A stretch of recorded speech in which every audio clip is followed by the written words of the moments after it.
Hey guys, again, welcome to the channel. This is episode 3 of our TCRS book club. Uh, Ron and I have been dodging blackouts on either side. I'm actually not in one, but unfortunately, Ron is in one. But we're kind of making the best of it. We are going to be discussing this book, Flatwater Tuesday, with Ron. He's on the other side in Cape Town. Ron, welcome. Good to have you here. Thanks, Nick. Thank you.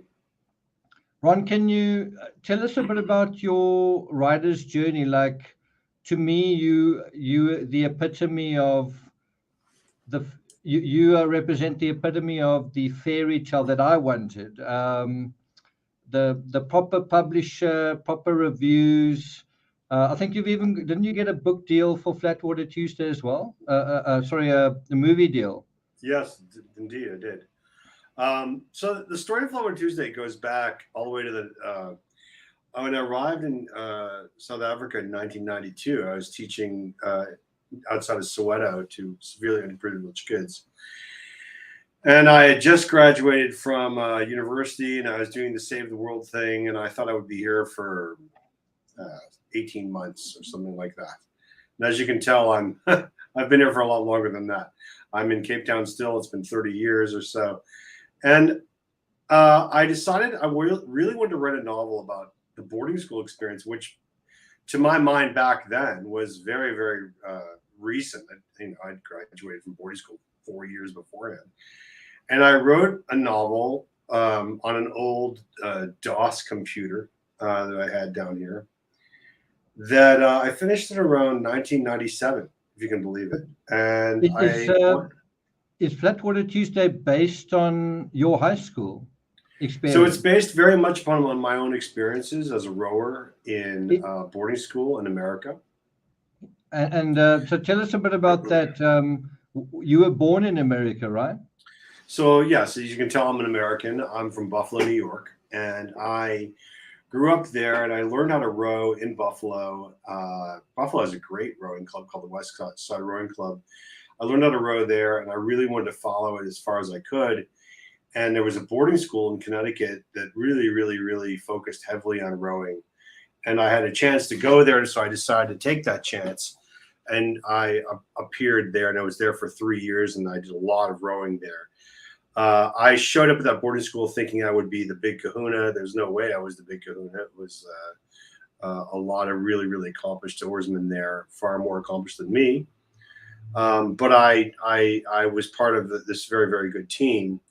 And I think I can say honestly, Nick, it changed my life. It was an amazing experience, and also the experience of the teachers at school. The school is called the Kent School in Kent, Connecticut, and it was a strict school. It was very structured. Lights out at 9:30 at night, and you had enforced study hall and chapel 4 times a week. You had it was despite its strictness, it was very privileged. And Mm. as you can see, you look at this picture here. I mean, it's absolutely bucolic. And if you were a rower, there's this beautiful river, the Housatonic River, going right by the school. So it It couldn't be looks like a better. fairy tale.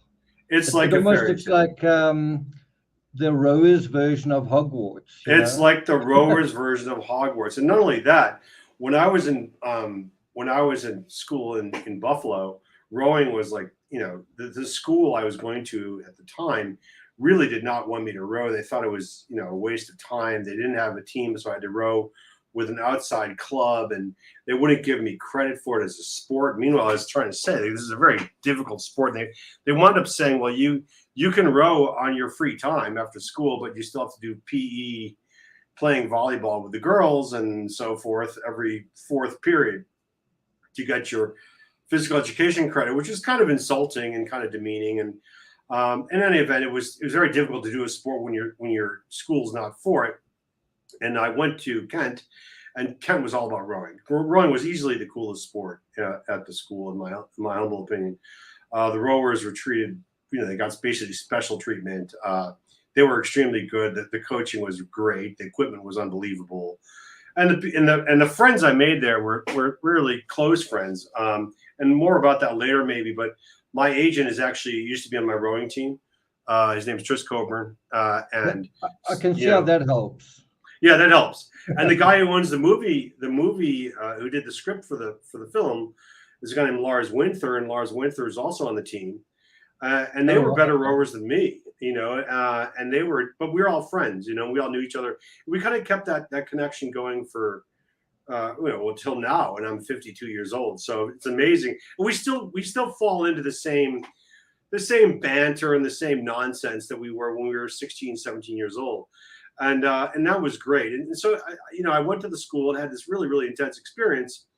It was really amazing because the school was so strict, and we were we were in tiny rooms, and it was up early and studying hard and running around the fields and rowing all the time, and there was not much else. And yet the students I met there were probably the most privileged bunch of people I've ever been with in my whole life. So there's an old saying that only the very rich can afford to be so miserable, and I just wasn't prepared for this.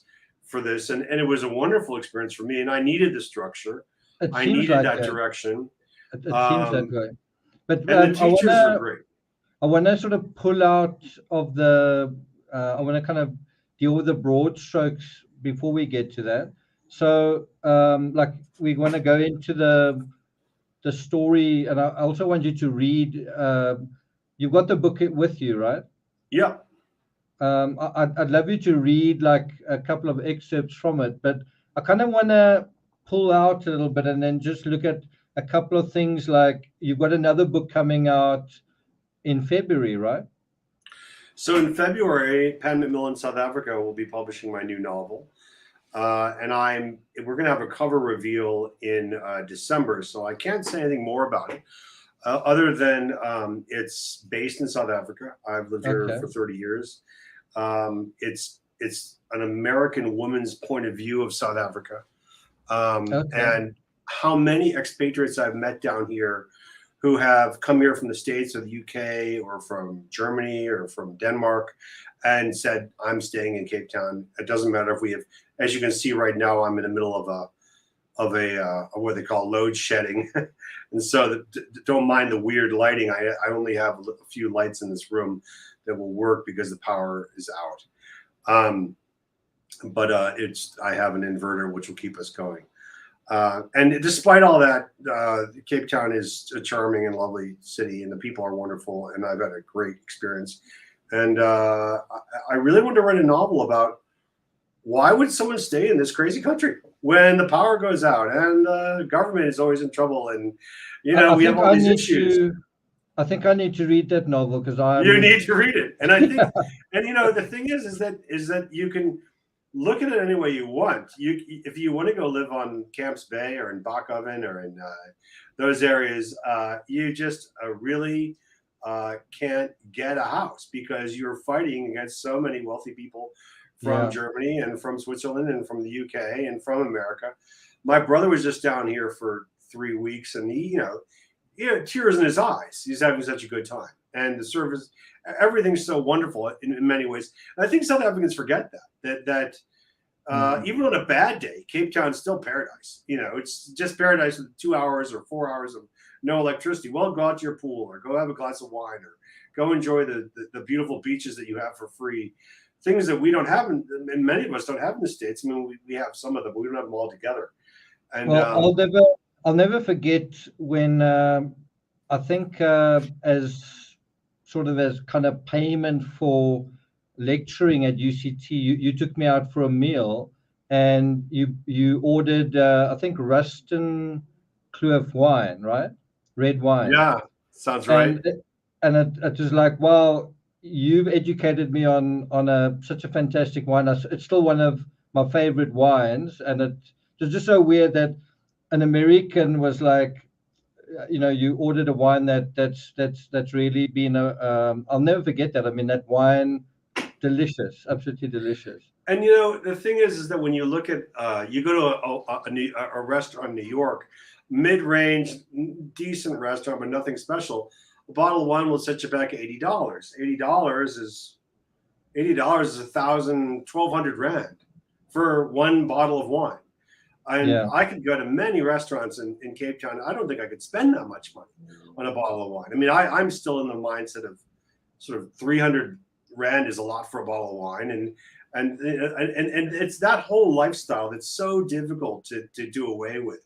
When I go home and I also, well, wine drinking itself in the States is kind of seen in the Northeast as a little bit of feat.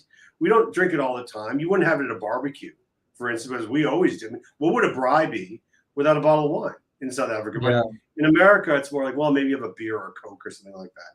So it's that whole lifestyle down here. It's really, really hard to replicate. And I think, well, so many South Africans go overseas and think, well, this is different. Obviously, the lights work and the mail works, and there's no load shedding. Yeah. But you're paying 1,000 rand for a bottle of wine at a restaurant. That's tough. For sure. Okay, so let's just touch on a couple of things. You are a lecturer in creative, a professor or lecturer in creative writing at UCT, University of Cape Town. So I'm a senior lecturer at the Center for Film and Media, and I've overseen 25 creative writing degrees because I'm also kind of seconded to the creative writing department. So I've been associated with that since the 90s, and I'm a supervisor, and I give occasional workshops, so pretty regular workshops for the master's program. Would you say, can you name a couple of authors that have come out of that have sort of stood out? Lauren Bucas comes to mind. Consuelo Rowland. It came out with a novel called The Good Cemetery Guide. We have a series. Yeah, there we go. Lauren Bucas. There we go. Bronco Monsters. So she's one of ours. Now that I think about it, we have a woman named Sally Sig, who's coming out now. Hedley Twiddle is one of the teachers there. Thank you, Electric Medium, for saying that. That's very kind of you. And a number of other ones. Etienne van Heerden taught there for years, of course, and he's written a number of novels, Chain of Voices and so forth. And so it has sort of a number of other luminaries. Justin Fox is one of our people. He has a new novel out that called. Wasn't he the editor for Getaway? Yeah. For Getaway. And now he has a series of novels that are set in World War II around Cape Town, which are amazing. One's called Wolf Hunter. Another one's called the Cape Destroyer, I believe. And they're really, really doing very, very well. So there have been a number of writers that have come through. Of course, it was founded by J.M. Coetzee, who won the Nobel Prize Literature and the Booker Prize twice, and a number of other lecturers from UCT, including Andre Brink. Yeah, exactly. There you go. So they were the ones. It was kind of there. That was, of course, years and years ago when they started it. And we've had a number of people who come through and really done very well. Have you both met here him? and overseas.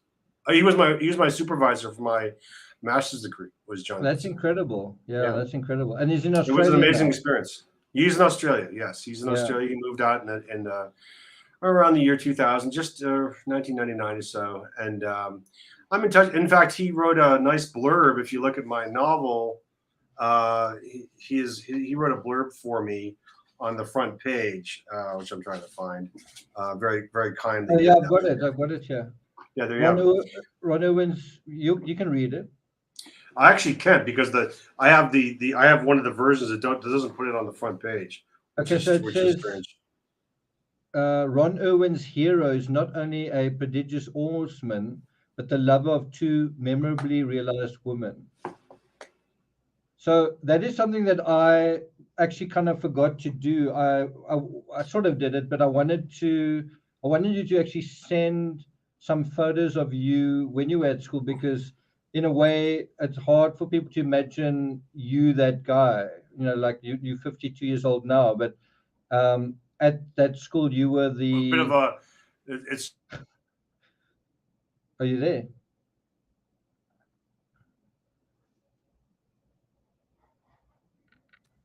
Sorry, Bit of a pause with the internet while they switch off the lights. Can you hear me now? Yeah, yeah. Yeah, I mean, in other words, he was a wonderful supporter, and of course, University of Cape Town has been incredibly supportive of me. The former head of the department was Stephen Watson, and he really, really, really was an incredible support for me. In my kind of formative years, in terms of providing me with work, in terms of giving me space to work, really believing in me. So I definitely believe I owe the University of Cape Town a tremendous debt for that. And So, John was difficult. John was a very difficult supervisor, and oh, really? I used to go to his office pretty much every week, and there'd be some very tough tough times. But then you knew if he approved of your work, then you could handle the inevitable rejection that you would face when you're going to go get published. And Flatwater Tuesday faced a lot of rejection, a tremendous amount of rejection. I must Um, say, I love the title. It's like such a fresh, um, unexpected, and it works. It sort of just hits you. It's just so original, you know. well, It, it, it was interesting because I liked the sound of it as well, and I actually changed the novel so that the major event of the novel, the major race, happened on a Tuesday, just because oh, Flatwater Wednesday sounded different. And I yeah, thought, well, just Flatwater Tuesday sounds like a great title. I was going to call it Fenton School Rules, and I had a couple other titles, but this one really worked out for me. And it was interesting because my editor in the States said, well, do we want to have a title that has the word flat in it? We don't want people to say it falls flat. And I thought, well, I like the idea. I don't think people are going to see that. And people have kind of, online, they've kind of written back to me and said, oh, it's Flatwater Wednesday or Flatwater Friday here at my lake or in my river or wherever they're rowing, whatever they're doing. And as you can see, rowing requires flat water. So when we think as a rower, what's flat water? Flat water means no waves. And some oarsmen, some boats do very well in lots of waves. Some boats do not. And in the boat I was rowing in boarding school and also in the university, we really, really hoped for flat water. And you'd go against teams where they trained in really, really heavy waves and so forth, and they were ready for it. And we were much better at flat water rowing. And so on the day when they realize the water's flat and they have to face their arch nemesis, they might have a chance of winning. And one of the things that, when I look at this slide, I think this is a slide I put together thinking that, a lot of people write their first novel out of their real experiences that happened to them. And there are some creative challenges to that. And there are some difficult challenges getting over it, particularly when those creative challenges involve trauma or difficulty or embarrassing things or failure. Thank you, Terry. Thank you for that. Very kind of you. And I think that when you're writing from real life and you're writing about something that's very personal to you, and having supervised so many master's degrees, so many people are writing about things that have happened to them, but they're turning it to fiction to do it. They struggle to get it to the page, and they feel that either people won't be interested in it, or it's too difficult, or they don't want to face it, or they're going to embarrass somebody. And I always say you have to write what happened to you. And this this is quite a personal story, of well, tell us a little bit about that aspect. I mean, there's a sort of a love affair, right? Right. So the story, when I first wrote the story of Flatwater Tuesday, I wrote the story about a kid at a boarding school facing a big race. And I thought that would be enough. But people came back to me and said, well, why would an adult read that? Why would an adult read a story about somebody in boarding school?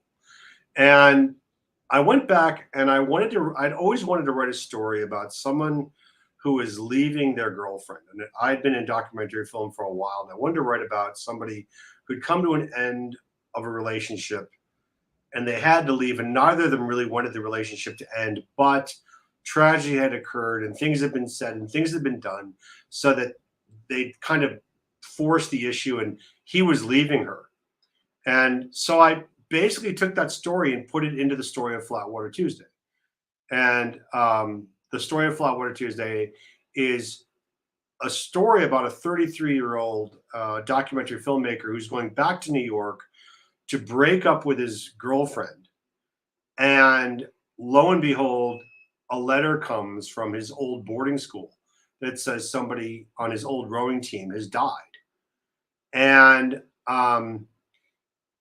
he has to go back and face the past. Now, this loft on Broome Street is very similar to a loft that my friend Enrico had on Broome Street, which is in Soho, the Soho area of, well, it's close to the Soho area of Cape Town, New York City. And I had gone to that apartment, to that loft, and been so impressed and thought it was so cool. But I thought I have to put it into a novel, so I did. And so he's going back to his beautiful loft. Well, it's actually her loft. He's been living there, and she's kicking him out. And it's sort of like this. And he has to leave. And instead of leaving and going to the proverbial cheap hotel, he has to go to his school reunion. And that's how it opens, right? And that's how it opens. Yeah. And it's very close to what happened in real life. Again,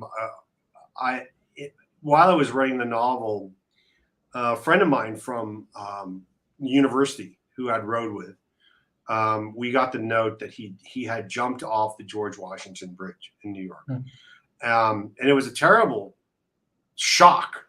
And a friend of mine, a person who had been on the team, wrote us all an email and said, if anyone else is feeling overwhelmed or whatever, he'd driven his parents to the airport, dropped them off to go on vacation, gone back over the bridge, stopped the car, and jumped off the bridge. And he was one of these guys who had everything going for him. He had, he's successful, and he's good looking, and he was smart, and he was funny. Why him? And that troubled me so much that this guy I'd known who really had it made at the prime of his life, had just killed himself in such a violent way, really. And so I put it into the novel. And Ron, this is a true crime channel, and suicide is the murder of yourself. And there's a motive there. There are circumstances there. There are dynamics there. It's something that is often not acknowledged, and so having that in your story definitely, I think, adds. It's like, in a way, a level of mystery, but it opens up all of those other dynamics. It opens up your story. It does. And the thing is that when I was in the school, at the school, there's a scene where one of the characters essentially kills himself as well. And we realized, the things that some of us did in boarding schools, and when I look back on it, were so reckless that any of us could have died. It was almost suicidal, some of the things guys did to just prove themselves to each other, or to make a point, or because the emotional pressure that everybody was under was really very high. And it really bothered me for years. I really felt that, yeah, exactly. You do not know what's in another person's mind. And the thing for me is that the novel at the boarding school level is very much based or focused around another real rower who was a really great oar. And he's still with us. He's still around, and nothing ever happened to him. But he was so reckless, but he was such a good oarsman. And he also had everything that opens and shuts. I don't think I've ever met anyone richer than him, and all that stuff. The stuff that I write about in the novel. I was very impressed by him. I really was. And it's interesting. It's interesting what you've just said there, because in true crime, we've just dealt with a case where a senior went to a party in California, and they did what seniors do all around the world. They drank and they celebrated, and then somebody died. Somebody died that night. That drove into a lake, right? Right. But it's just around what you were saying about, you take crazy risks sometimes when you at that level, right? And I think you're absolutely right. And kids at that age are so impulsive. I think so incredibly impulsive. Something like that's just happened in Stellenbosch, where a couple ended up in like a reservoir. Terrible story, horrible story. It really is. I think that when we look at kids this age, or anybody really, nowadays, where you're constantly being watched, you're constantly trying to perform for Instagram, you're constantly trying to be successful, trying to be good looking, trying to be whatever. and the pressure is amazing, far more than when we were kids. Yeah, And I was a yeah. kid. None of this existed, and I do think it creates a tremendous amount of pressure for these kids. And anyway, what I found out was reality is a tyrant, and when you're writing about reality, you are really going to have to present the world, not to the world, not what really happened, but how you remember it, and how you can convey it so it makes sense to somebody who has no clue what you're talking about. And I think that is something that's really, really important, because so many people have said, well, I have to get the details right. I have to get this right. I got to remember this. I got to write notes about this. I don't know enough about it. It's like your memory is going to present the story. And I've never had someone who's come back to me and said, well, it's a novel, so I'm not trying to pretend it actually happened, but it's based on reality, and people who were there at the time kind of recognize what happened, but no one's ever said you got it wrong. They've always said, well, your memory seems to jog for me. And I also think that it's difficult, because facing difficult memories in fiction is really, really hard, and you kind of just have to close your eyes and do it. The readers want the difficult stuff. They don't want the easy stuff. They don't want the happy stuff. They want the difficult stuff. And that It's to the me same is in true crime. You've got to go into the heavy, deep stuff. the heavy, deep stuff is there. I mean, Flower Tears is about growing, but it's really about two suicides, and really kind of life or death situations where, um, yeah, voice for hope. You're right. I mean, when you're talking about people you've known for a long time, people you remember from university, people you remember from childhood. I mean, people's memories are really different. I mean, and you might say to people, well, hey, this is an example that we always use. That I had a creative writing teacher who came to class and brought in an old muffler, an old silencer, and threw it in the middle of the room and said, everybody describe this thing. And so we had to spend 20 minutes describing an old rusty muffler. And then we read out aloud what we'd written, and everybody had a different description, a different reaction, a different feeling about it. Some people had recognized what kind of car it came out of. Some people were focusing on the rust. Some people were focusing on the steel. Some people were focusing on the smell, whatever it might be. And you realize that everybody's experience of the past is different. Everybody's experience of history is different. So you are gifted with what you have as your personal experience, and you have a right to it. And I'm very much a believer in that. I'm a believer in the idea that you have certain memories and certain beliefs about that, and you doggedly protect them. And people can say, well, it wasn't exactly like that, or you have it wrong. Well, no, my memory is pretty clear about a bunch of things. And I wrote about it as honestly as I could in the realm of fiction, without trying to hurt anybody who would be around. In fact, the one person in the novel who winds up killing himself, of course, in real life he didn't kill himself, I made sure he was basically the hero. I focused on the fact he was a great rower. I focused on the fact he was a great friend in many ways, and and a very successful guy. So if his kids were to read it, they wouldn't think, "Well, my dad was a jerk," And I didn't feel like settling any scores through fiction, which I don't think you should do either. I really don't. And but I would imagine with true crime, I do know, it's very easy to vilify the bad guy. It's very Absolutely, yeah, yeah, vilify the cops, vilify whoever, absolutely. and not put their point of view forward and say, well, this is where they were. It's When I look at also, it's sorry to interrupt. It's also you've got to be very careful that you don't interfere, that your perception of reality doesn't interfere with reality, because exactly, and this is your a anger case about where, it. yeah, You yeah, know, I mean, Tolstoy used to say, "There's no good versus evil. There's good versus good." There's one group of people, and Napoleon thought he was a great guy, and the Russians did not think that so much. And if once you start to see, well, what was their point of view? So when when you look at the recent Netflix thing on Dahmer, it's a good series. It's very mm, good, but obviously the writers have decided that the police are bad. The police could have easily stopped this, which they probably could have. But you absolutely have to say to yourself, "Hey, thank you, Sharon." You have to be able to say to yourself, "Hey, why didn't the cops do this? What was going on? But I think that, exactly, fiction triumphs over fact, and ultimately the fiction allows you to take the reality and place it within a fictional context to make things the way you want them to be. You need to create a story that the reader wants to read. The reader doesn't really care about your past. They want to get something. So for me, the story of getting his girlfriend back, that's an old story. And he's trying to do it in the context of all of these people from when he was 18 years old are coming back to him and saying, come back to the school and we got to face what happened to this guy. And it was very tragic. And I think that fiction allows you to basically say, in the name of lying, okay, I'm going to create a more accurate vision of what the reality was. Sort of crystallize it. To crystallize. I mean, you have to take artistic license, so to speak.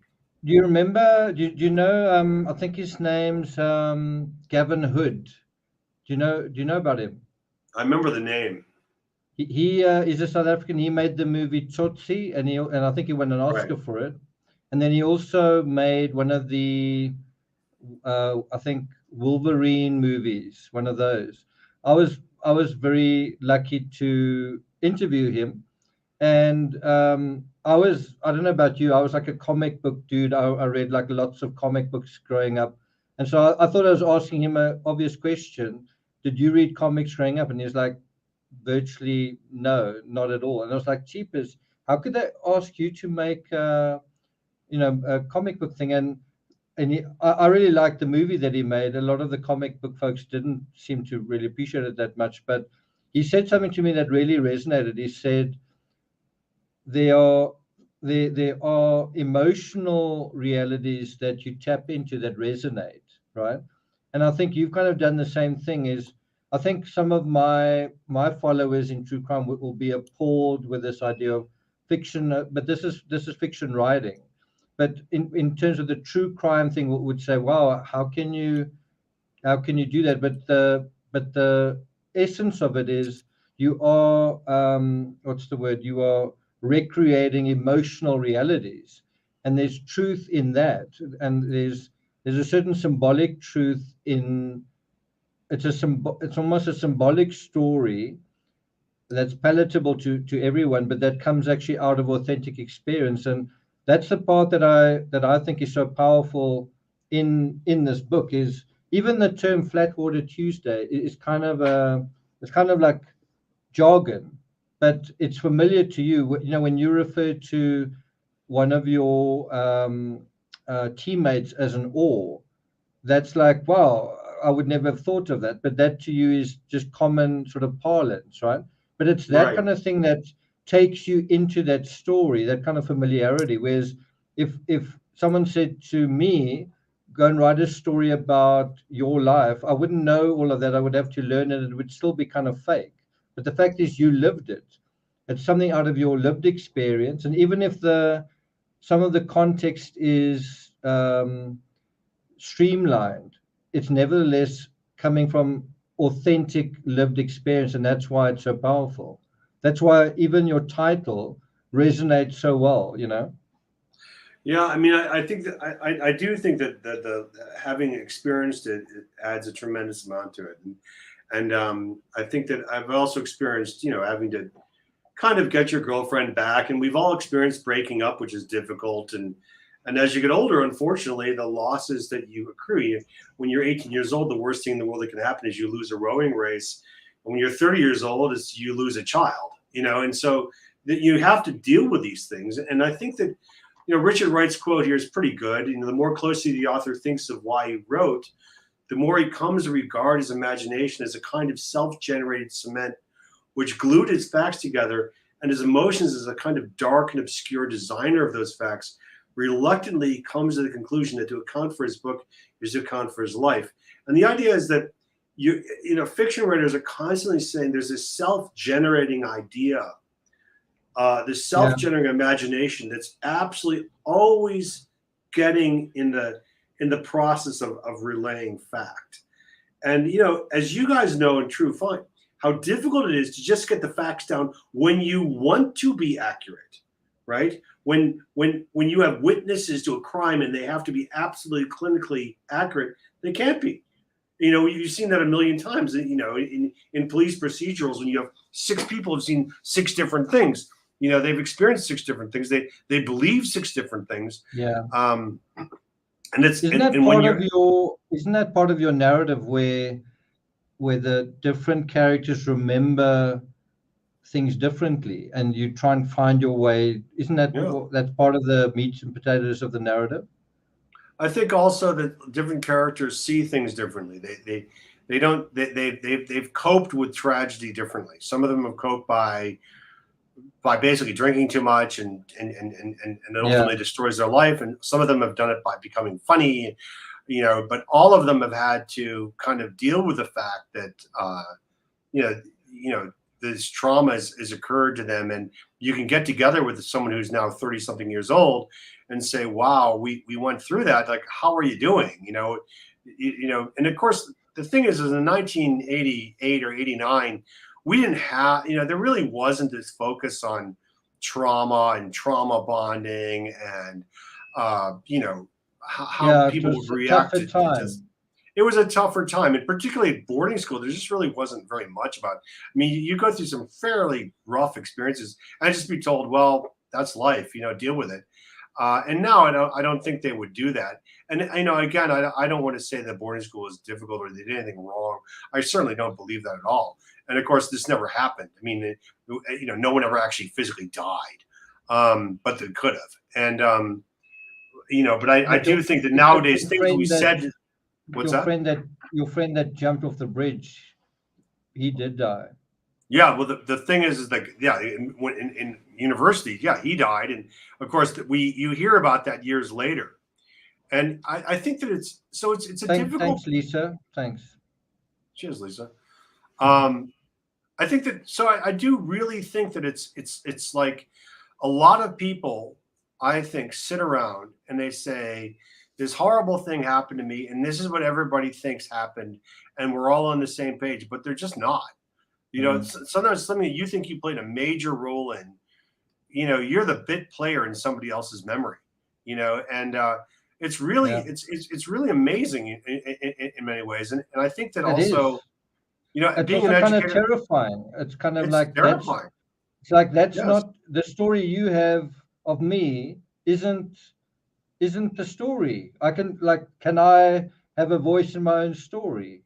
Right, exactly, and especially when it comes to matters of kind of, and also the way people deal with that. So there's a miscarriage in the novel, and this is what drives the 2 main characters apart as adults, and how difficult it is to say, thank you, Lisa, you're right. I mean, in that relationship, when a couple that's living together for years and years and years, and they're having a great relationship,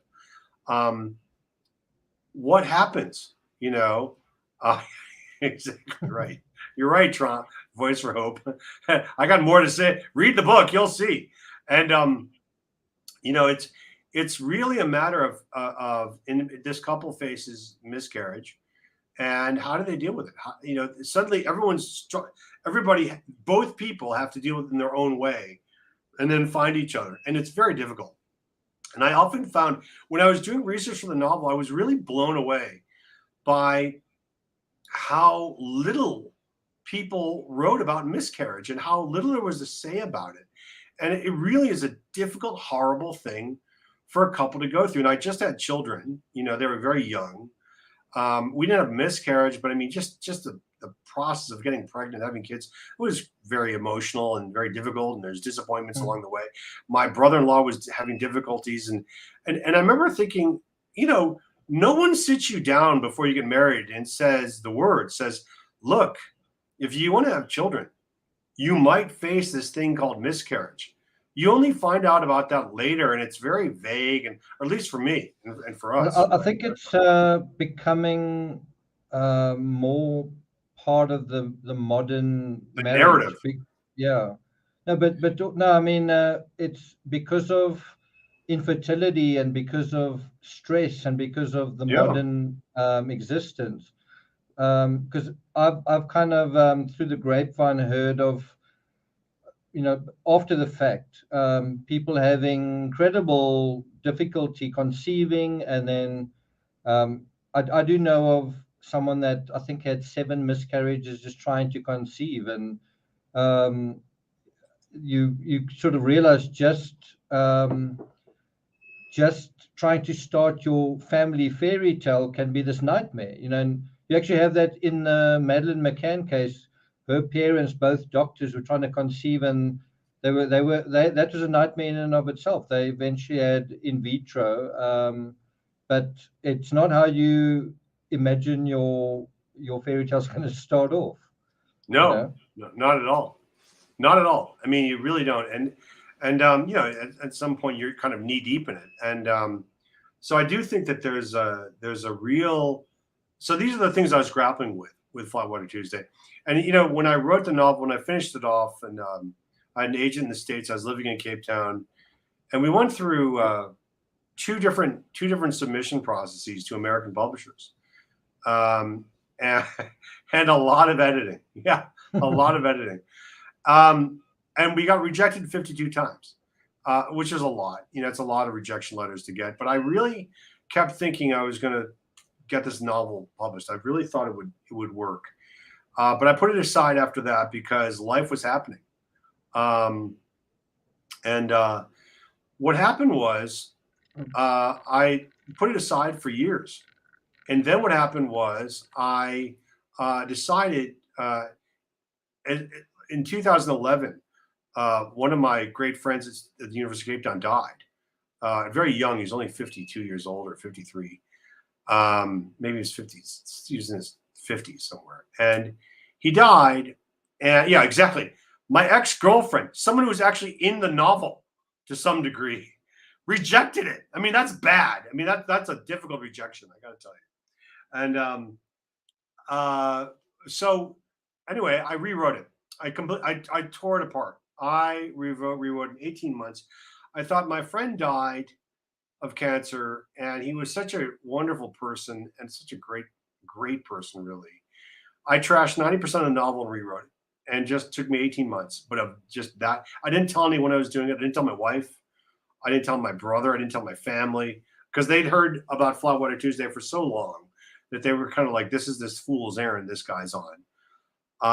But I wrote it every single day, and then the editor came down, um, and she came to Cape Town, and she was running in the Comrades. We went out to lunch, and I said, I got a novel for you, and she read it, and within a very short period of time, bought it and said, please don't show it to anybody else, which was great for me, and they did well, as you can see, the hardcover and audiobook and paperback. And then it was Target Book Club of the Month. All the Target stores had it. And it was really, really, really a wonderful experience for me. But I And mean, so it was, that's the fairy tale. That's definitely I the think, fairy tale. I see that Ricardo is asking, hi, Ron and Nick. Thank you for writing tips. What brings you more satisfaction? A person really liking the novel, or is there something about aiming towards global acclaim? And in fact, I really feel strongly. I must have about 60 emails from strangers who wrote to me after they read the novel. And, you have to focus on that.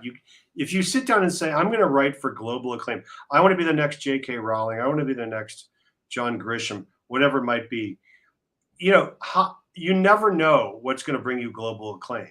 I don't Yeah. think I have global acclaim. I've sold a lot of books, but I'm not John Grisham. I'm not Stephen King. But I've, isn't Flatwater Tuesday the movie coming out at some point? well, I mean, yeah. That's that's a separate story. But just to answer Ricardo's question, to me, it's really trying to get people to really react well to your novel. That's better.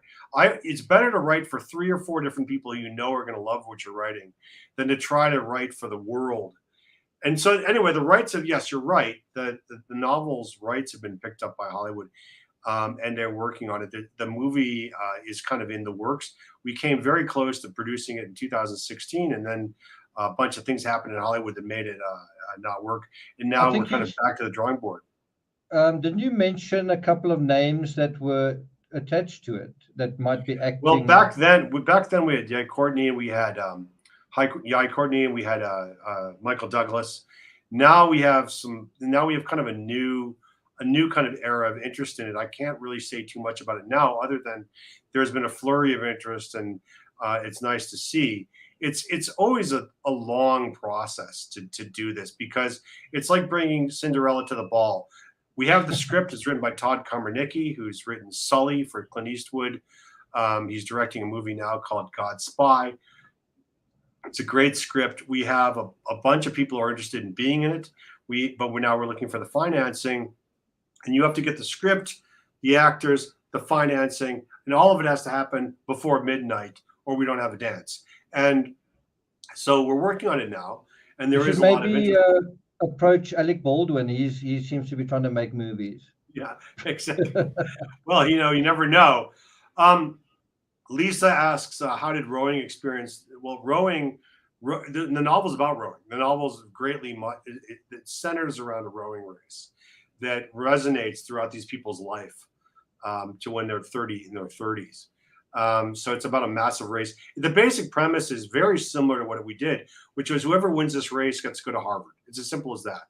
And things are pretty much very clearly that way when I was in boarding school, that top rowing teams, everyone just went to Ivy League schools. I mean, that was amazing to me when I was coming from Buffalo.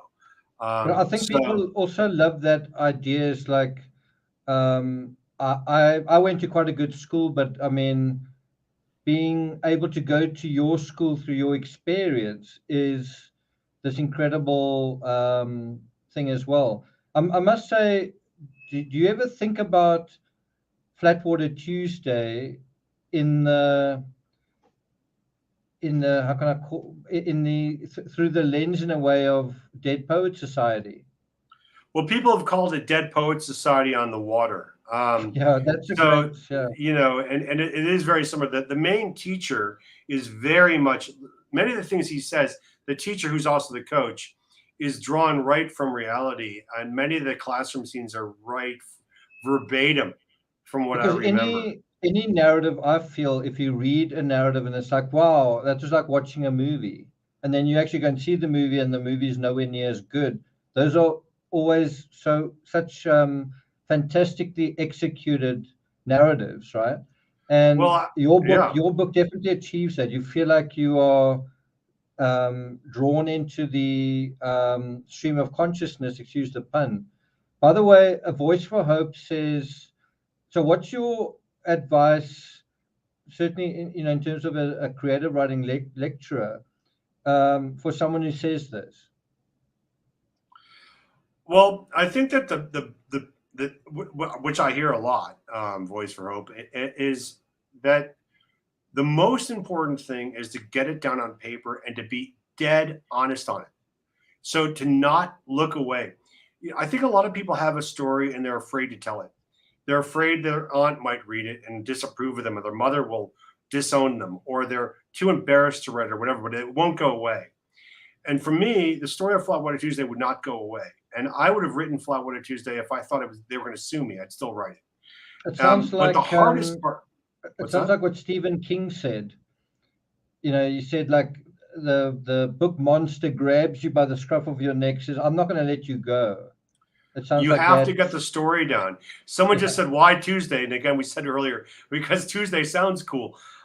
Tuesday's better than Wednesday. Flatwater Wednesday sounds weird. Flatwater Thursday doesn't sound. But I think that but it's the honesty of telling it and saying, I'm going to tell this story, and I don't care what people say. But the biggest the caveat to that is that I have never had anyone call me and yell at me or send me a mean email or send anything, even though I have people die at the school. The school invited me back and had me read from it. They have it in the library. They've had me write things for the alumni news. They're very proud of the novel. I never really say the school's bad. I mean, people die at boarding school. It's like one of those secrets, like people die in 747s. You don't talk about it, but it does happen. And they're human beings all stuck in a big, out in the woods. And so I think that if you say so the point being is that if you have a story you need to tell, write it down and don't show anyone. Don't tell people you're writing it. Every time I told people I would lose creative impetus. People would say, "Well, I want to write about high school," or no one understands rowing. Rowing's weird, or it's kind of down. Puts a weird pressure on you. You do need to bottle it up. If you're writing about something that's personal, you don't have to tell anyone about it. The computer's on. The computer won't tell anybody. Put it into the computer, and then when you start to see the story taking place, it starts to take up a life of its own, particularly if you're being honest. And I mean, I've had people, the more honest you're being about a story you're passionate about is going to be the best thing you can do for your writing. People say, I'm going to take writing classes to become a better writer. Yes, that's a great idea. We do that at UCT every day of our lives. But if you listen to someone like your grandmother or a relative who's telling a story about something that's really meaningful to them, they will become incredibly articulate. They will use everything they have to tell you that story, even if there's tears in their eyes when they're telling you about it. And I think that when you really, really face that story and get it down on paper, and then you're willing to grapple with it and edit it and bring it to the level where somebody else can understand what you're talking about, then that's great. And I think that exactly. And if you make the leap to fiction from nonfiction, it's really trusting what you're saying. And as I say at the end of this presentation, which we'll get there, is that Ken Kesey had it right. It all happened, even if it didn't happen. I couldn't write about Flatwater Tuesday from the point of view of what really happened, because what really happened in boarding school was too unbelievable. It was more violent and more hectic than what I wrote about. And secondly, it wouldn't look like a story to you. It would look like a bunch of very strange events in many ways, and fun events and funny events, but it wouldn't be very interesting for somebody to read. So I do think that but I honestly, I've seen so many writers at UCT who suddenly they tap into a vein of reality and they just go. It just really lifts them. They're really willing to put the work in, and they have a story to tell that sometimes is just so outlandish or so strange or so interesting or so passionate that you have to read it. I do think that is an incredible insight for a sort of layman or someone who wants to start writing is, like if you're thinking, I want to write my memoir or I've got a story in me, is to take that story, but then you fictionalize it. So you take the essence of the story you want to tell, but then you're not bogged down by explaining what this came from, or there was another person who kind of played a role, but they weren't such a big deal. But it's easier to say. I think the part that's difficult is, first of all, fjording all those really tough, how can I put it, those very tough emotional realities where they hit you again in a way that you maintain perspective. And then also, because you're now creating a fiction, weaving it in there that it remains in a context that works and comes together, right? It's funny, while you were actually talking about this, it made me think, I wrote this book. It's the only book I got a US contract for. But this is like a high fantasy sci-fi thing that I actually conceived when I was in high school. It's actually a book I wrote while I was in high school. In fact, I wrote the final words to it. I mean, obviously, it's totally different here. The execution was redone years later, but I put the finishing touches to that book on the morning of my final science exam, and I didn't do too well in that exam, as you can imagine. But the thing is, that book takes, how can I put it? It takes things out of, I guess, in a way, out of my high school experience, and it turns it into feudal battles. Do you know what I mean? It's almost a Lord of the Rings type scenario, but it's taking someone who's bullying you or something into the realm of a much, much bigger canvas, right? Instead of you bickering with your brother is now the king of a neighboring kingdom, you know. And so it kind of in a way glamorizes, but also in another way puts onto a scale that you actually feel it deserves. In a way, you feel it validates the the pain that you feel is almost limitless, and so you put it on that scale of that canvas that brings it to life. I actually saw a story just today that blew my mind, just out of history. It's a story of how they found that the world, how they proved eventually that the world is round. A story of a little ship called Victoria that was part of Magellan's fleet.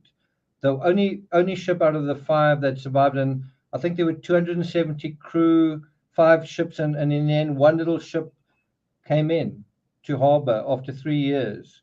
And that's incredible adventure. I mean, you know, like you kind of get the feeling kids now who are on social media and who don't really have an idea of real life in a way. That's a remind, and even to us who've gotten to some extent ensconced in the internet and watching television and movies. That's revisiting the high seas at a time when they didn't know.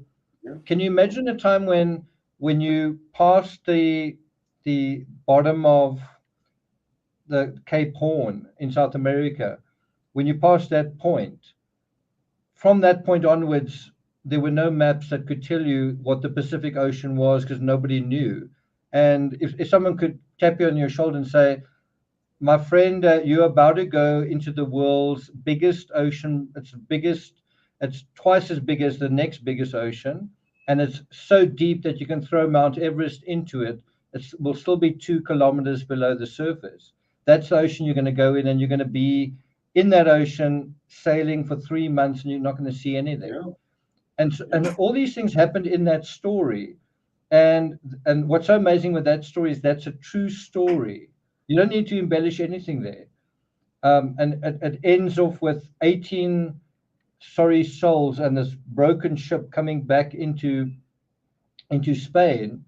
And it's actually almost like people coming back from the moon. It was the first time a ship had ever gone around the world, and that was in 1522. It was 500 years ago this fall, right?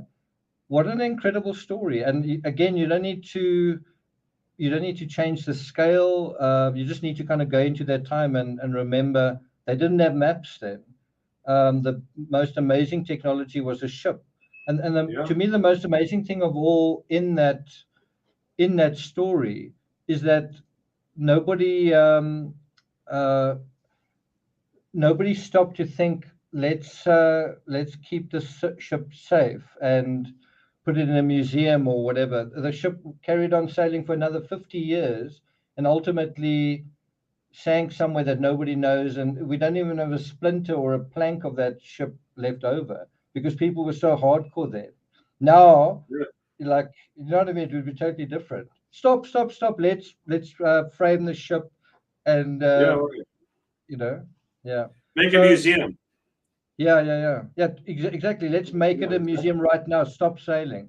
But can you can I ask you to? We are at about 9:05 here. My power is supposed to go out in less than an hour.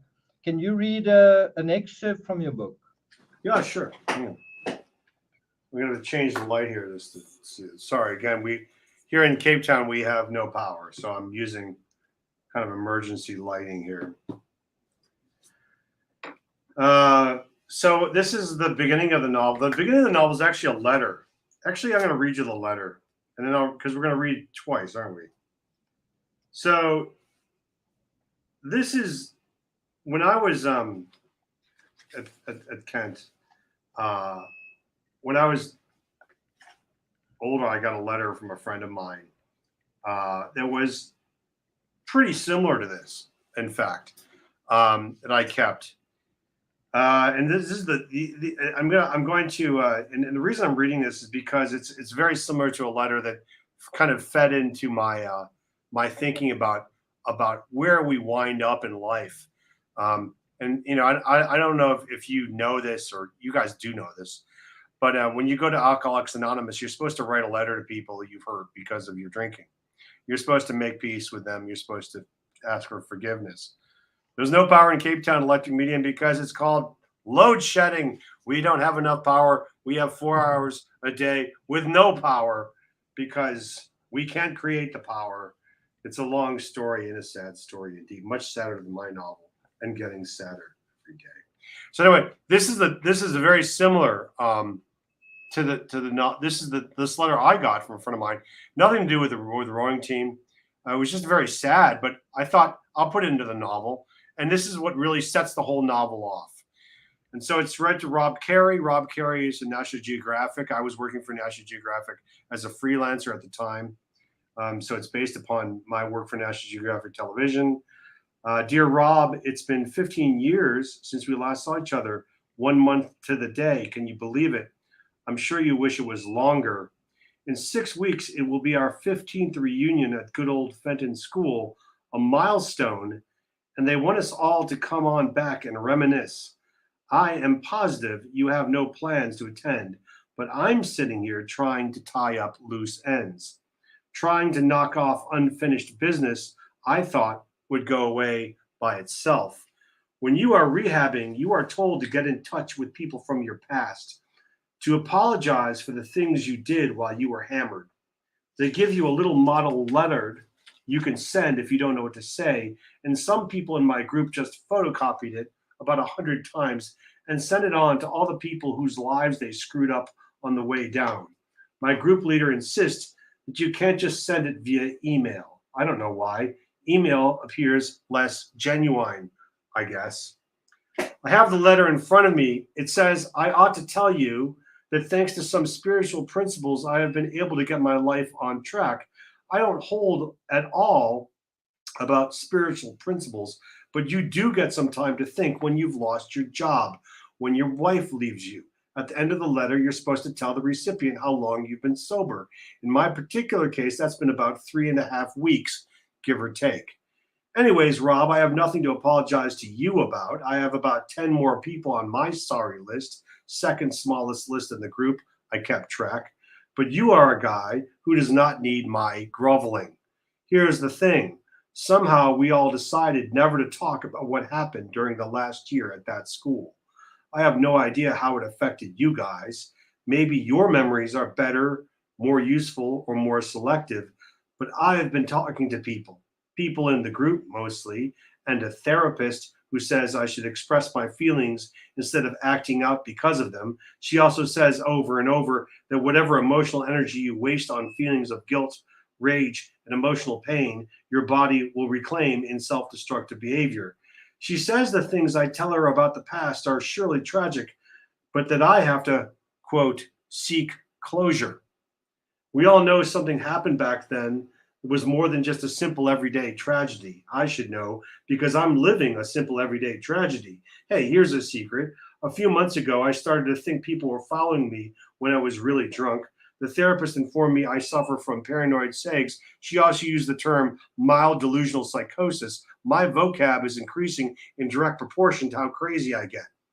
But one day, somebody might ask me some hard questions about what happened to me when I was 18 years old. It could happen, right? I swear, Rob, if they ever do, I'll tell them I forgot it all. I'll claim with my trembling hand on the Bible that I blanked it out the whole year. It might even be a little true.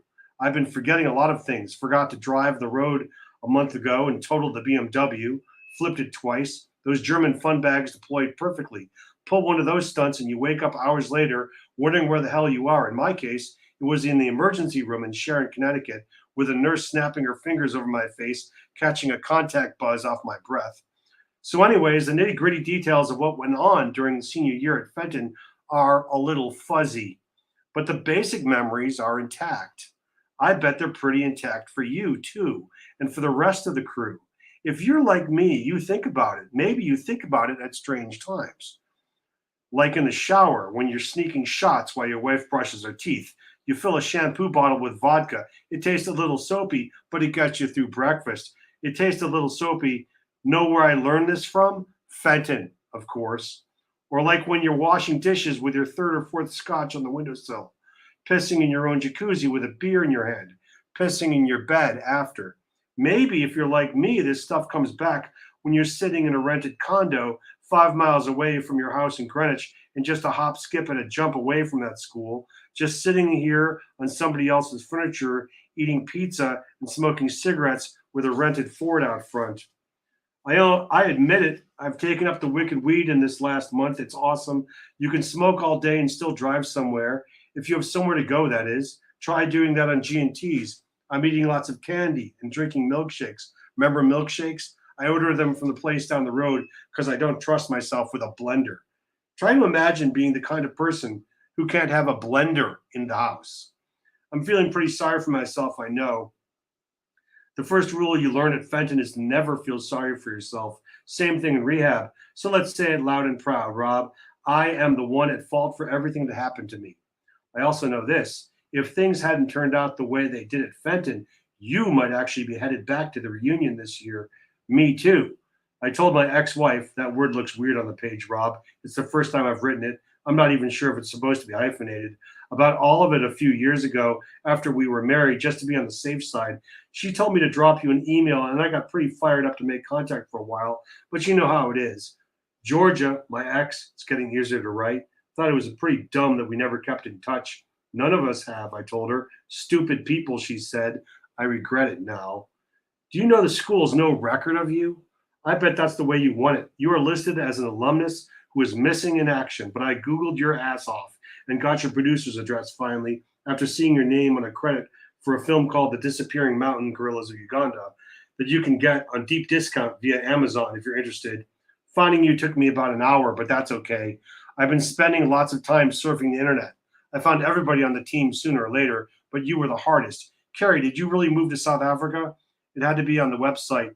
You look pretty much the same, but you've gotten bigger and you've lost all that hair. It says on your filmmaker's bio on the National Geographic homepage that you divide your time between New York and Cape Town. Good idea. I've always wanted to see Africa. Send me a ticket. I'll fly down and we'll sit on the beach and drink beer. Well, you'd have a beer. I'd get a Coke or a lemonade or Kool-Aid or a virgin banana daiquiri, whatever they serve ex-drunks with ex-wives and ex-careers over there. Anyway, Rob, I'm writing all of you, anyone who was on that team. I saved this letter for you for a good while, though.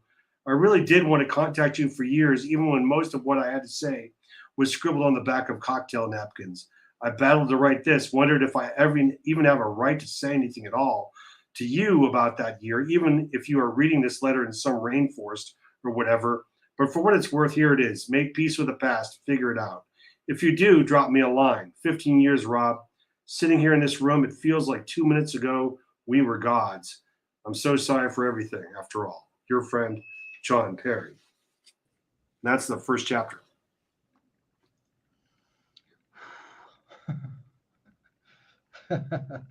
Sure. Okay. It is pretty heavy, right? Well, I mean, that's the letter he gets, and then he goes he puts it in his pocket and goes back to his girlfriend, and they immediately start fighting, and then he gets the call that he's gone, and the story begins. Well, the story's already begun, but it begins in earnest. Can I ask you to read, I don't know if your pages are the same as mine, chapter 15, just page 160 and 161, just because that's where it becomes so lyrical and it becomes so, you kind of in the fabric of the school and the whole dynamic that's going on. And then at the end of that, can you tell us a little bit about this idea? I mean, when I heard it, like blew my mind. The God For, what a great name. I have it at page 160 to 161. I have 160. In my copy, 160 is the very start of the chapter. Yeah. So I sat behind Ruth Anderson, and then just until the next page. No. Below the or where we until about where you wrote, I knew that I'd started falling for Ruth Yeah, just a day before the strength testing. So can sure, you read that section? sure. So this is based upon my experiences going in English class at Kent, and there was a very, very intelligent woman who I'm now still friends with. In fact, my daughter's going to go visit her in New York. Way smarter than me, but that's not saying much. And she went to Yale, and she is the uh, kind of the inspiration for this character who's the coxswain of the team. In a rowing team, the person who sits in the back and steers the boat and tells them how to row is the coxswain. She's just a small person. So you find a small woman, and that she doesn't weigh very much. It's easier to have her be the rower, but they're very powerful people on the team. But I must Um, say that added a wonderful element that it was kind of multi-sex, that it wasn't just a team of guys, that yeah, gave it just that other dimension to it. sure. So she can boss them around. She's their connection to the coach. So they're afraid of her in many ways. But of course, as anyone who knows this, thanks, Stephanie. Anyone who knows what rowing's like, when you're the girl who the guys are afraid of, it puts you in a weird position because you kind of want them to like you as well. But anyway, he develops this very close friendship with her, and again, she's another person from way more privilege than he comes from. But she's very, very smart, unlike the rest of the rowing team. Most of us were not that smart. I sat behind Ruth Anderson for an entire year, just 2 seats away, watching her work, listening to her in class, and then saw her almost every day through winter training and, of course, in the boat. Why I was so drawn to her remains a mystery to me. My memory of her is of a girl far more complex than she ever could have been, given how young we were and the restricted environment we lived in. Even though I was something alien and new to the team, at least I could earn acceptance in the traditional ways respected by rowers. But Ruth, the first female coxswain of the God Four, the main rowing team is called the God Four. Four people row it with a coxswain. They call it the God Four because God himself could not beat it. Had to forge her own way into that rarefied world. No other sport at Fenton had girls competing equally alongside the boys. We would be the closest thing she could call friends, but even once she was valued as a full-fledged member of the team, she remained something of an outsider. While I could wander over to the West Storm to shoot the breeze with Jumbo or play cellar soccer with Wadsworth after study hall, Ruth was literally not allowed that closeness with us teammates. The boys' dorms were off limits to the girls after dinner. Our rooms always forbidden territory for members of the opposite sex. She made that exclusion seem utterly natural, a privilege she bore with grim pride. I admired her for that and always thought of her more as a quiet ally than a buddy or even a girlfriend. She had been swallowed whole by the crew, but still managed to stamp her own identity upon it. I looked for that kind of independence in the women I met after Fenton and would find it in Carolyn. In the 5 years I lived with Carolyn, I never once thought she'd want to share her life with anyone but me. But I always felt I was competing against that instinctive solitude. Autumn began to turn relentlessly into winter at Fenton. Every morning I would open the curtains in my dorm room and bathe in the symphony of color that the fall brought to the valley. Those millions upon millions of turning leaves marked the end of the season. The brilliant colors and the cold light against those Gothic buildings and the darkening grass seemed at once beautiful and forbidding. Real cold was coming soon, but the leaves held against it. Route 7 was a flaming tunnel of overhanging leaves. They blew across the practice fields in golden red swirls, sprites searching for summer. They floated down the river in pockets of yellow and brown and gathered in huge, inviting piles all around the campus. The boardwalk began to smell of arboreal decay. For the first time, I felt that a significant portion of my life was ending, and that the ending was natural. I knew that I had started falling for Ruth just a day before the strength testing for the God Four really began. I had run along Route 7 to the boathouse and was stretching in the drive when I saw Ruth and Connor walking across the field by the river. Connor was on the riverside, bundled up against the cold in a long camel coat and a plaid scarf and boots, kicking leaves as he went. Ruth was dressed almost identically, her long black hair streaming behind her, and a ubiquitous leather satchel slung across her body like some kind of armor. The leaves scattered Okay. across. That's it. Okay. Yeah, cool. Now, I must say, I really love that. Just when you're descriptive, you are incredible. And By the way, we've actually got someone in chat who lives in Connecticut. Stephanie, do you know about the Kent School? In fact, Stephanie actually took a photo of exactly this fall color and posted on Instagram like a few days ago. All This right. distinctive, um, green and yellow and orange coloring. It's so idiosyncratically Connecticut, right? Yeah, I mean, you would go into town in the weekend, and people would come up from New York and just spend the day walking around the area, looking at the leaves and going on hikes and so forth. It was really a beautiful place. It was breathtaking. Thanks, Stephanie. It was amazing, and to go to school there you're living in a. It felt like you're living in kind of a movie set in many ways, but you also were living in this incredibly Spartan environment without your parents and without your family, without the people you grew up with, and the people who are kind of, in many ways, really close to you, but also virtually strangers. So, I mean, the beauty of the place is, to me, it's unparalleled. It seemed amazing that you could, you're just out here in the country in endless fields and this river and so forth. It was, and even when I went back for my 25th reunion, and it still was the same. It's just amazing. It was a beautiful The place. impression I get from your writer's experience is that, for example, with this, is that, and maybe even the book you're writing now, I don't know too much about that book, but the impression I get is that it's almost love that is driving you. So, in other words, and fond memories. I kind of get the feeling that overall your experience there was very positive and wonderful, right?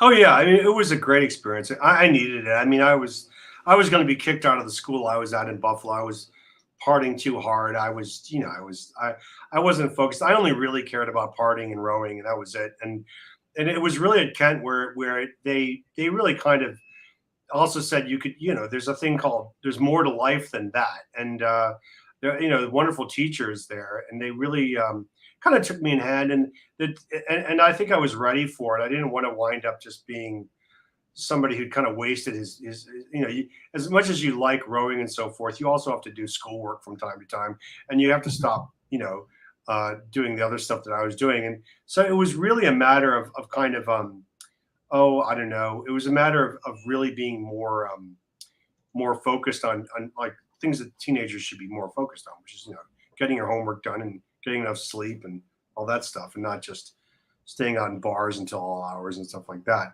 and trying to make it up on the water as a rower. So the poll is how much it initially was, do you think high school has an impact on you as an adult? That's kind of the theme of the book, right? I think it is. I mean, I think what happens to us as teenagers, a lot of us only process it far later in life. That's been my experience, and even people have had pretty happy teenage years. I mean, so many people said they hated their teenage years, they hated high school, whatever, I'm one of or they them. did. Yeah, I mean, you might be, and I think that Either a lot. particularly horrific and traumatic time. I mean, my mother committed suicide at the end, like just before I wrote matric, just before I Well, wrote my high school. My mother committed suicide, and my entire high school I wore a external brace, and it was like I was in an all boys school, and like I was actually one of the strongest kids in my class, athletic. I was a very strong athlete and swimmer, but the guys were like, "Oh, you've got a brace on, you're a nerd." And I was kind of a bit of an enigma because I was physically a talented guy, like I think you were, but I think we were quite similar in that sense. I was a physical, physically quite talented, but also a writer. So I was kind of interested in reading, and I was interested in literature and so on, but also very athletic. But in that school, it was basically, oh, you got braces, you're a nerd, Right, you're out. right, right, right, right. I Um, mean, yeah. yeah. I but mean, being good at sports can save you in high school. I mean, it really can. yeah. Well, I Um, was good at sports that weren't important to that school. So I was got provincial colors in swimming, but nobody in South Africa, no one cares about swimming. I later on became a provincial athlete in triathlon and went on to do the Ironman and so on. Of course, none of that is a big sport in South Africa either. But I think our experience is very different. Is your writing is born out of, as I say, kind of love and affirmative stuff, and not just positive things, but a mostly positive, wonderful thing. Mine is, I think, quite different. I think mine is, to some extent, I'm talking about my early writing, was to some extent trying to escape from that, trying to escape into a world that I right. could control.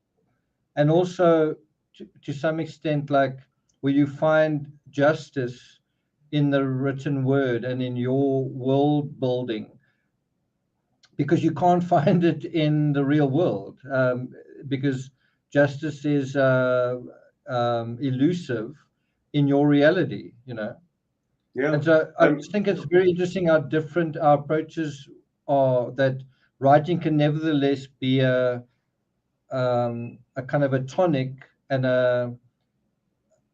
like a psychologist in a way at opposite ends of that same spectrum. right, right, right, right, right. I mean, when I became editor in chief of the high school newspaper, and I really enjoyed that. What I think the best thing about that is it gets you used to sitting in front of a computer and writing all the time. And yeah, exactly. I mean, when you do in high school, you think that, well, I'm anything's possible, and it kind of is. And I think that trying to figure out, okay, where am I going to go from here? When you live in such an insular school, it's very frightening to think, well, what's the next step once I leave? What do I do? You become extremely kind of institutionalized in many ways, and what some people might call a lot of discipline is you start to feel very safe within a dorm environment, Yeah, yeah. a competitive environment, which works for universities at some degree, but then you have to actually learn how to, what emotional IQ, develop that, and so forth. And Yeah, and if you take that thing of you institutionalized and you learned, you're shaped, your identity shaped in all of these formulas in these specific ways, and then you've got to deal with something like a miscarriage. yeah, That's not institutionalized. no, I mean, life is not institutionalized. Life is crazy, and life is dealing with chaos all the time, and yet at the same time, it's like, well, get up and work, and get up and deal with problems and face them, and so forth. But it's so the school, it's very difficult because I mean, school's still dealing with children, and you can't teach a child to be an adult when they're still a child. I mean, that's the Yeah, paradox. You can teach yeah. how to be a good kid, but it's kind of up to college and real life and so forth. Um, so I But I think that do think I do think there's some people who, and I understand that. I understand that idea of eschewing institutions because I don't want to be institutionalized. You know what I mean. But I yeah, think the flip side of that is, um, I think it's important for any person to understand that in this world there are institutions that you are going to need to navigate and understand yeah, and sort of acknowledge into your worldview, because you're either going to have to sidestep them or you're going to have to be part of them at some point. And so if you've never learned that, in other words, you've got to learn how institutions work and your place in it. yeah, and you um, and exactly right, and it's like a and getting power along with struggle. strangers. You've got to find your way through that power struggle, and you've got to find how good you are at that or how not good you are at that. And if you've never been institutionalized, you've got no idea how to deal with that as an adult, Yeah, except to say I don't like it or whatever. I mean, institutions have a they are human constructs that have a point. You may not like them, but they exist, like Yeah, parents. yeah, yeah. And I think that there's a point too when you realize I'm at this phase of life and I got to go to the next phase. And then there's a point when you really let go of that. You face what the past was, and then you really have to let it go and let it die and let it go into your rearview mirror and not live with it all the time. And I think that a lot of people who face trauma or tragedy, it's really hard for them to let it go. And it's a real relief when you're like, you may be 35, you may be 45, you finally say, that was then, and this is now, and I'm going to let that go into the past and let it be, and I think that that's really important.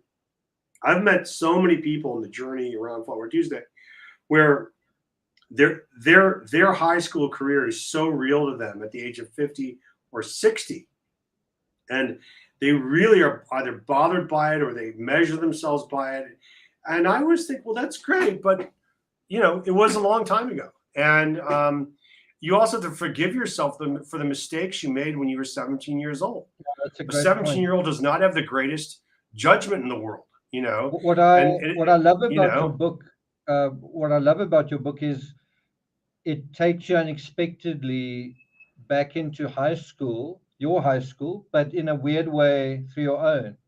So yeah, while you are navigating your high school in a weird way, you make sort of glancing, you get kind of glimpses through your experience of your own. And there's a kind of in the same way, I think your book is in a way about closure. It addresses the closure that a lot of people feel because you come out of high school wounded, or your hero's journey is not complete, or whatever it is, yeah, and absolutely. it addresses that in a way that a lot of books don't. I mean, a lot of coming of age high school things are sort of, I don't know, I'm not quite sure how to put it. Kind of gratuitous. It's not really a serious topic the way that you've addressed it. You know what I mean? Yeah, yeah, It's how much fun we had or whatever. It's not often um, uh, kind of like the Breakfast Club, that sort of thing. yeah. And I think that, I mean, since then I've spoken to people who are writing books, and and people who are in their 50s now, and but now they have children who are, you know, teenagers, and a lot of the memories are coming back to them. You know, exactly. There's Helen going through the letting go process of 58 years old, and it's really kind of forgiving yourself for the mistakes that you made, and dealing with the fact that, well, however you had to get through the trauma or the difficulty or whatever it is, you did what you had to do, just to deal with it and to move on. And I think that that's really part of it. And to me, I really wanted to look at the idea of when this idea of a reunion where you have to go back and realize that one of your members of your class has killed himself, basically over what happened at that school. Mm. And that's tough. And I've had friends come to me and say, well, this happened to me in high school, and some of the things that happened to them are just so awful. I mean, unbelievable stuff, and that people have had to like bury. And when it's real when you're an adult trying to grapple with that in a way, and not to mention pining for being young. I mean, I had a great teenage experience. Overall, it was fantastic. But there were certainly tough times, and the tough For times stick with me, you. for me, my life started when high school stopped. A Definitely, lot of like, people say that. They're like, I just don't want to think about any of it. It's all just horrible. I'm no, it done. was literally the moment high school stopped, I kind of started to flourish, and my life kind of, it was definitely quite an adventure and larger than life. Just literally like from tragedy to triumph in a way. Yeah, I But mean, I saw that a lot. I mean, I'd see guys who went to boarding school and they were really kind of, they weren't on the pecking order. There's an old saying that I guess I read an article, or there's a bunch of articles that they kind of say that if you were super popular at the age of, say, 14, then that's actually not good. That in fact that they actually did a study of the big man on campus who was 14 in at the end of middle school. Those people never replicated, and I kind of think it's the same thing for high school. That if you look at Elon Musk, I don't think he had a great experience in high school. He had a horrible high school. He had a horrible time. Look at Mark Zuckerberg. Look at I many. talk about I've spoken to my community about something that's coming out of my lived experience. I planted 2 peach trees, and because of the what do they call it, feng shui, they needed to be opposite where there's a gate, opposite where the gate is. But because of the situation, one of them ended up growing in the shade, and I just thought that's kind of an analogy for some people. For example, in high school, some end up, for whatever reason, you're in the shade, but you've also got to grow. You've also got to try and live. You've got to make the best of the fact that things aren't fair. You got planted in the shade, and that's your lot in life for whatever it's worth.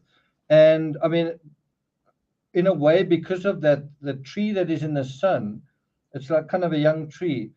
It's already got 5 young peaches that it's giving fruit to.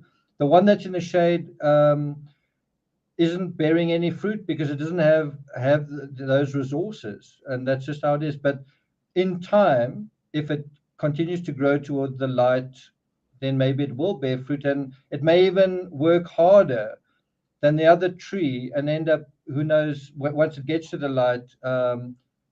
We'll see whether it missed so much sunshine that's going to affect the rest of that tree's life, or whether the tree will embrace the sunshine and let go of the shade part of its life. And you know what I'm saying? Yeah. Yeah. My younger brother always says to me, I don't remember anything from high school. He'll say, and he went to boarding school as well.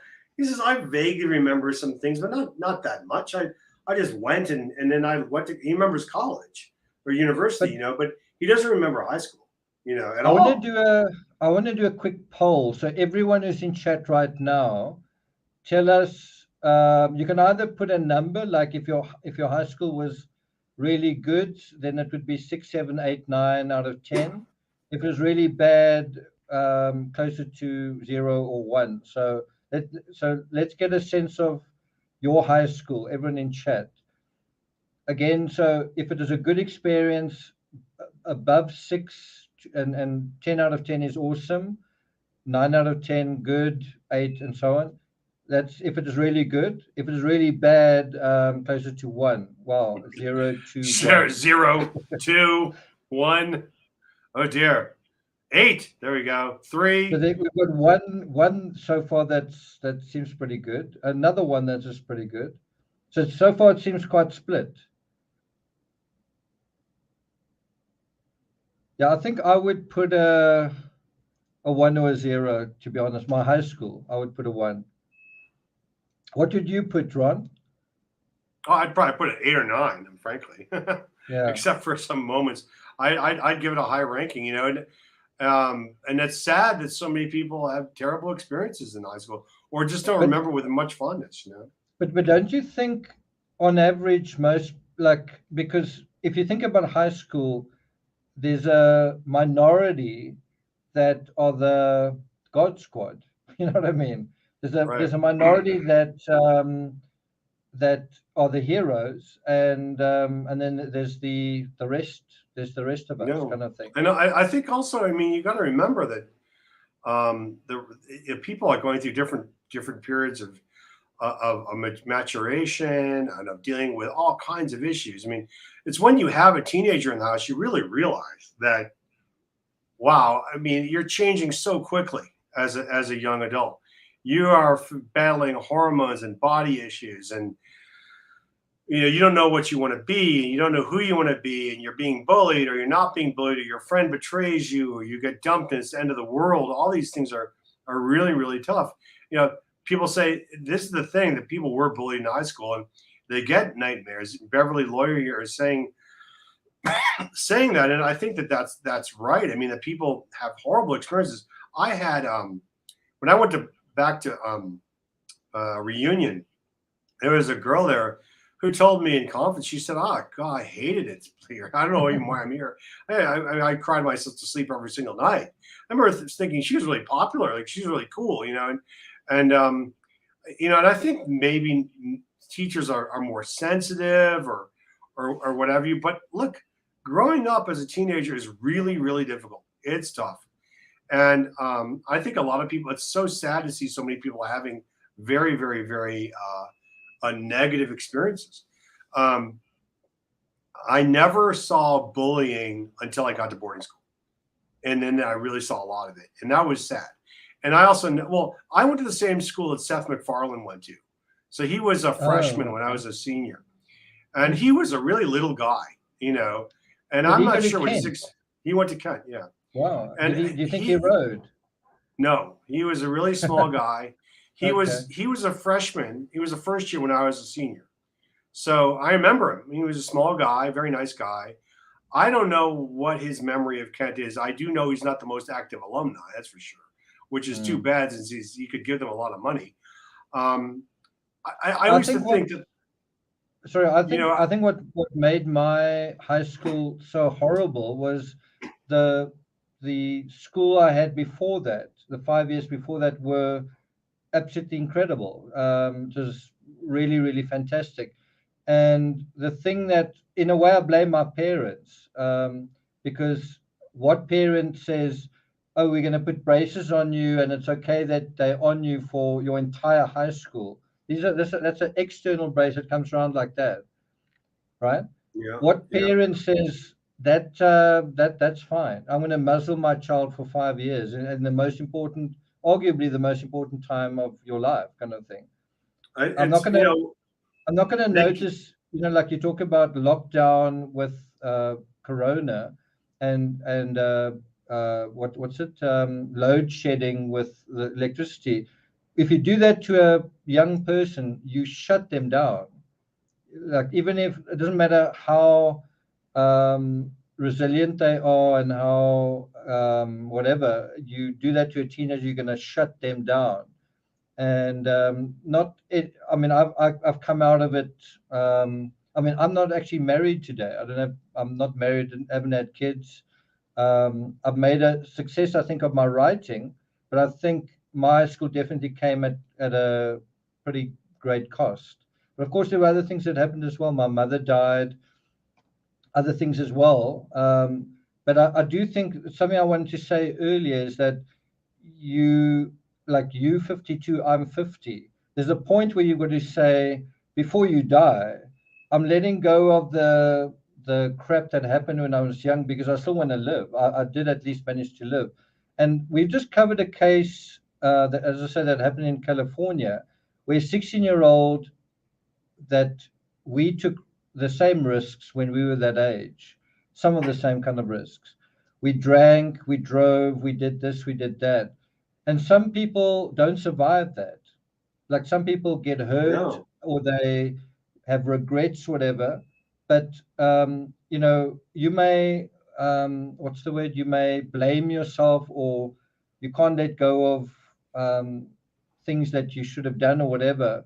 But you survived. That's something to celebrate. And by golly, when you're 50 years old, maybe you can start saying, "Hey, I'm alive. I can stop, I don't know, blaming teachers, parents, bullies, whatever, and say, but you're here.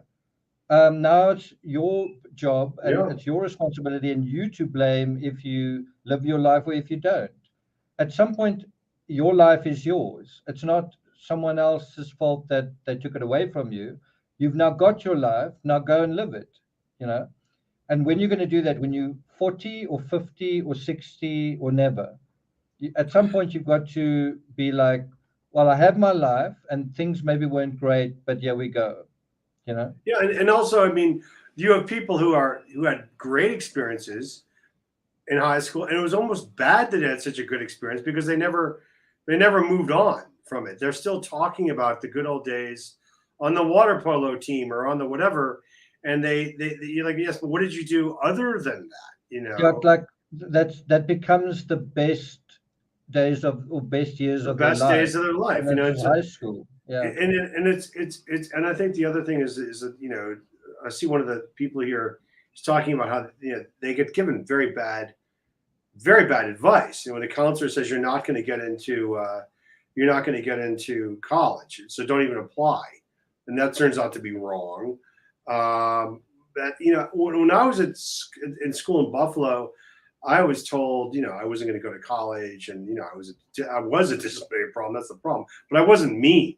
I just wasn't doing much except having fun. But I did have a very bad feeling about the school. And then, sort of 30 years later, I discovered that there was, you know, the teachers are sleeping with the students, and there was all this horrible stuff going on that I wasn't aware of. But I had a very bad feeling about it. And, Was that you at know, Kent? yeah, no, that was my school in Buffalo, Oh, in Buffalo. where I Okay. went, Nichols, and That seems you to know, be par for the course. Like, um, I know that was also going on at my school, so I don't know if that's true it's to say that. you know, it is, and it's like, but I mean, when again, it's one of those things where my first year at Kent, I mean, it was awful. I mean, I didn't make the team. I didn't have many friends. I was being pushed around. The seniors are horrible. So if I'd left Kent after my first year, I probably would have had a terrible memory of it. But then things really improved. You know, um, I'm another sorry person that who we went. don't see pictures of you in that heyday. Like, You know, I couldn't uh, find any. I don't know where any are, but I must have a box of them somewhere. But you know, Meryl Streep lives in Kent, lives down the road, and her daughter went to Kent. I love And her. yeah, Mamie She's Gummer. She went yeah, to yeah. Kent. Kent, that area has a tremendous amount of movie stars and stuff like that, living in that immediate vicinity, and in Cornwall and so forth. And you know, so there is that aspect of things. It was quite fun, you know. But it's very, very difficult when I feel sorry for people who say, "Well, I really hated high school, but I got through it, or But I have I survived it." You you know. must maybe poll your students, but I have a feeling it's clearly the majority don't have a good experience at high school. That's certainly Well, been yeah. Well, as Stephanie says here, you know, that another main character in the novel, and we were going to have Michael Douglas play this role, and now we're looking at other actors because he's a bit old now. But you know, the coach was also the English teacher, and he really was amazing, and he basically changed my life. I mean, he was the one who really, really, really, he was such a good teacher. And again, the classroom scenes in Flatwater Tuesday in my novel, and his effect on the students. He was difficult, he was unreasonable, but he was super smart and super charming, and he really knew what he was doing. And he was the first teacher I really ran into, and I thought, you know, this is he has something to say that I want to listen to. I want to impress him in my writing, you know. And I think that Mm. and one teacher can make such a massive difference to your entire high school career, to your life in many ways. He recently died. He died last year, Mm. and I was in touch with him for years and years and years, and a really, really nice guy, and but so difficult and so strict and so awful. And you know, but I mean, we have to give the teachers their due. As bad as some of them were, you know, we all do know that teenagers can be not the most pleasant people in the world to be around, and teaching a Yeah. class full of them requires a certain kind of fortitude. And you know that a lot of us just don't have. I teach every day of my life at UCT. I don't know. I taught high school for a year in Soweto, and I taught high school in the summers you know, in America, but I wouldn't want to go back to that because you're constantly thinking about discipline, and you're constantly trying to get people to Yeah, focus, yeah. and do their homework, and not beat each other up, and you know, wear their shoes, and you know, not pick their nose, and you know, all that stuff which you don't have to worry about at university. You don't care what they do, and Well, you know, it's when I taught one of your classes, I sort of thought, wow, I must have at the end of the class, this guy got up and he sort of approached me, and I thought, wow, I must have actually reach this guy. I think I think I actually did quite a good job. And the guy said, "Sir, can I ask you something?" And I said, "Yeah, sure." And he said, "Where did you get your shirt?" Yeah, yeah, exactly right. You never know. I Yeah. mean, you never know what they're noticing. Oh, you get that all So, the time. the power's going to go out where I am, and then it's going to be totally lights out because I don't have a backup. In about 5-8 minutes. So we've been talking with Ron Irwin about With Flat my Forward copy. Tuesday. Yeah, showed it. So there's the other version of it, This and this yeah, copy this copy was made for when it was made Target stores in America. Their colors are red and white, so they insisted that the cover be red and white. oh, that's Even though interesting. there's no red and white in the book, and there's no woman wearing yellow boots, but they just said this is going to be the cover, and we're going to print 50,000 of them. So I said, you do whatever you want to do. That's fine. Yeah, I must say I love this book design. I love the cover. I love the title. I love the book, and you're a great writer. And I've always felt like you are living my dream in terms of the writing thing. So good for you. Well, thank you, Nick. And when we do the cover announcement and announcement for the new novel in South Africa, I hope you'll have me back and we can Yeah, no, we can definitely, we can definitely, reveal it then. Okay. definitely. So Stephanie's put a link to your book on Amazon in the chat. I think this is quite a meaningful chat to quite a lot of our group. I think there are quite a few women in true crime, and some women have had, as you've seen, not the best high school life, and this may help give you a little bit of closure. I Um, wrote just I see Lisa's asking how I rode. I started rowing at 15 years old. I had been kicked off the hockey team and I had to find another sport. So I went to the West Side Rowing Club in Buffalo and picked it up there. And by the end of the year, I was in a state competition. And the boarding school I went to had rejected me because my grades were so bad. But they wanted a rower, so they recanted and they took me back in, and so that was fun. And it's so I quite rode from amazing age, how on that hinge yeah, your well, life, could have exactly, gone that way or that way. and I'd only learned about the sport a year before it. I rode for until I was end of university, so that would be 22 years old. So from 15 to 22, and then every so often people invite me on the boat. It's very difficult to do it, you know. So yeah, that's how long I rode. Cool. Stephanie says, let's continue to support great riders. Yeah, so if there any of your students who have written a good book or who need some airing, you're welcome to send them this way as well. Sure. And also, I don't know if you can recommend other authors that they've done something recently, you can do the same. Okay, I know some. Don't worry, I have a few in mind. You should meet my friend Justin Fox. I'll send him a note. He's the one who writes the World War II novels. If you're interested, Yeah, and the fact that he is into that history stuff, I don't know, sometimes history is epic. It's like, like they say, truth is stranger than fiction. Sometimes, like I say, the story about that ship that was part of the Magellan voyage is that would make a mini series. I mean, that would be yeah, incredible. Yeah. and well, his book, The Cape Raider, has sold over 25,000 copies world. And he has. It's really interesting because they've given him something like a 5 or 6 book contract. Hmm. And he really is a great speaker. I'll have him contact you. Just the fact he sold so many books and so people really love his work. If you look up Justin Fox, the Cape Raider, you'll see all the comments on Amazon and so forth. And not to mention as a traveler and so forth, he just has a tremendous story to tell. So I'll I'll send him your check way. him out. I'm Okay. also keen on reading your book on Cape Town because I used to live in Cape Town. I've got a little bit of a what's the word? In the same way, I've got a high school experience that your book provided some healing for. I'm hoping your book on Cape Town also addresses the healing I need in terms of Cape Town. Okay. Well, Cape Town is we're beautiful and it's stunning, but whenever I lived there, I was it was like this beautiful loneliness. I don't know, like Cape Town also maybe has very cliffs, lonely. and when I lived there, I was always poor, so it's difficult to be happy in Cape Town if you're quite poor. That's true. Well, you guys become friends of mine on Facebook, and we'll include you in the reveal of the new book in December.